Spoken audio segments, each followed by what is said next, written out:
Rights in Washington, D.C. NewsHour congressional correspondent Kwame Holman has our report.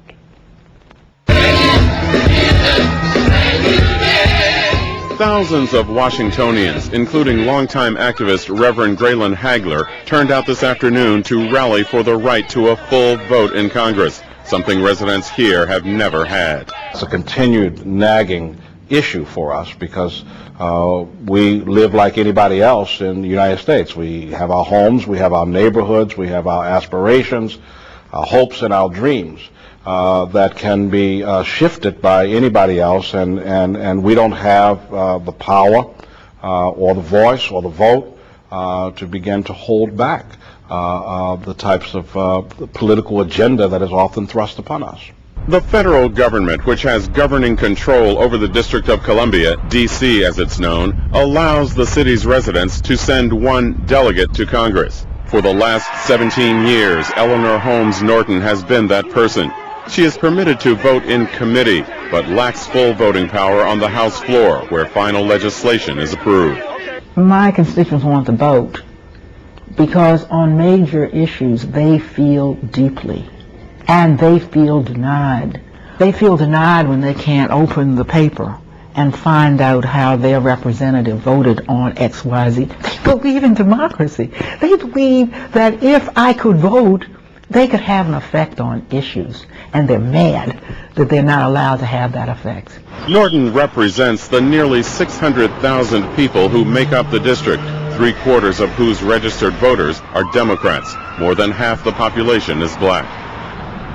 Despite rising property values and a booming downtown economy in Washington today, Norton, the city council, and several mayors have struggled over the years to deal with crime waves, high unemployment, and poor schools. And so the lifelong D.C. resident has used every opportunity to promote the benefits full representation might bring to the city. She's enjoyed some free publicity from Comedy Central talk show host Stephen Colbert, who's put a humorous twist on her plight. I checked your voting record. You have not voted once while you've been in office. Do you want to defend that? Well, our government is imposing taxes on the residents of the District of Columbia without giving us a vote in the House and the Senate. Isn't that for states? You're not a state. We're not a state. It's in the Constitution. But it's we the people of the United States, is what the preamble of the Constitution says. Yes. But you're not in the United States. You're in the District of Columbia. Those aren't states. It has gotten the message of voting rights and our denial of the same out as nothing else has. Because I can always depend on Colbert to make a joke out of the fact that the district doesn't have voting rights. Washingtonians actually had no voting rights at all until 1964, when a constitutional amendment gave them the right to vote in presidential elections. And it wasn't until 10 years later that the federal government allowed residents to elect a city council and a mayor. Repeated efforts over the last 3 decades to secure a full-fledged vote in Congress have failed, disappointing countless local residents. It really feels like we're paying taxes. We're just people that are here, and our voices do not count. It's simple. It's unfair, and our voices should count. This is the nation's capital. We should have a right to vote. But change may be near. Norton and Virginia Republican Tom Davis, whose congressional district lies just a few miles from Washington, have teamed up to push a widely supported bill that would give the district a vote in the House chamber. Here in the nation's capital, the heart of the free world, they're not even given a vote in Congress. The city's own budget comes before Congress for approval. The city residents don't get final approval on that. And to me, it's just it's disjointed. This is natural. The Norton-Davis bill would balance the new seat for the District of Columbia with an additional seat for heavily Republican Utah. That trade-off was key to securing early bipartisan support for the measure, and the push for congressional representation in Washington has more momentum behind it today than at any time in recent years. I think it's an excellent opportunity for the city as well as the region. I think it should make some very positive changes in a very short period of time. But there still are many formidable Republican opponents of the Norton-Davis bill who say granting the city a House vote would be unconstitutional. There are constitutional questions on this issue. They cite Article 1, Section 2, which says, "The House of Representatives shall be composed of members chosen every second year by the people of the several states." White House aides cited that constitutional argument last month when announcing they would recommend a presidential veto of the Norton-Davis bill.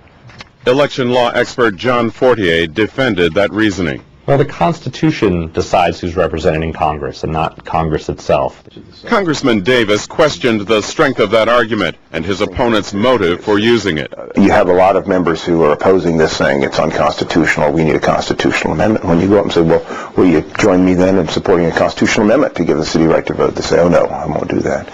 So it's kind of an excuse as you go. But Republican critics of the bill see a hidden Democratic agenda. They believe passage of Norton-Davis could lead to a permanently Democratic House seat and set a precedent for eventually giving the district 2 voting senators, also likely to be Democrats. So when Norton-Davis came to the floor last month, Republicans derailed the bill by attaching to it language that would overturn the district's strict handgun laws. Lamar Smith of Texas. My colleagues on the other side of the aisle have suggested today the District of Columbia citizens have the right to vote in Congress. If that's the case, then they must also agree that the citizens of the district should have the constitutionally guaranteed right to possess firearms. That maneuver took Democratic leaders by surprise and forced them to pull down the bill. Norton was outraged at the Republican tactics. I mean, this is not a motion to recommit, it's a motion to shoot the bill dead. Democratic leaders have pledged to sidestep any GOP attacks when the bill is brought back to the floor later this week. Local Republican leaders, all of whom support D.C. voting rights, hope their party tones down its tactics. Many fear the gun ban ploy, combined with the administration's veto threat, are further souring the GOP's image among the African American community in Washington and beyond.